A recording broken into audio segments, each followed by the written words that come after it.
How the Great Fire of London helped stop the Black Plague. In 1665, the city of London was in the grip of a terrifying disaster, the bubonic plague. The deadly disease, also known as the Black Death, had already swept through Europe multiple times, killing millions. But now, it was back, and London was suffering one of its worst outbreaks in history. Between 1665 and 1666, the plague wiped out nearly 100,000 people, about a quarter of the city's population. The disease spread fast, carried by fleas living on rats, which thrived in London's overcrowded and filthy streets. Houses were packed tightly together, sanitation was almost non-existent, and people dumped their waste directly into the streets. It was the perfect breeding ground for an epidemic. By mid-1666, the plague had slowed down, but it wasn't completely gone. Then, something unexpected happened. A second disaster struck. The Great Fire of London. On the night of September 2nd, 1666, a small fire broke out in a bakery on Pudding Lane.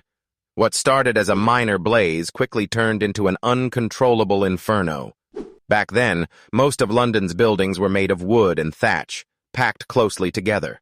Strong winds helped the fire spread rapidly, and within hours, huge sections of the city were engulfed in flames. For 4 days, the fire raged across London, destroying over 13,000 houses, 87 churches, and some of the city's most famous landmarks. People fled in terror, carrying whatever they could as the fire consumed everything in its path. How did the fire help stop the plague?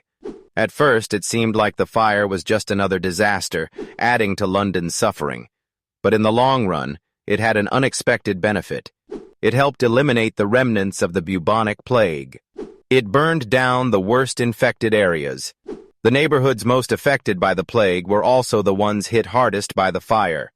These areas had been filled with rats, fleas, and contaminated homes, all of which were destroyed in the flames. It wiped out thousands of rats and fleas.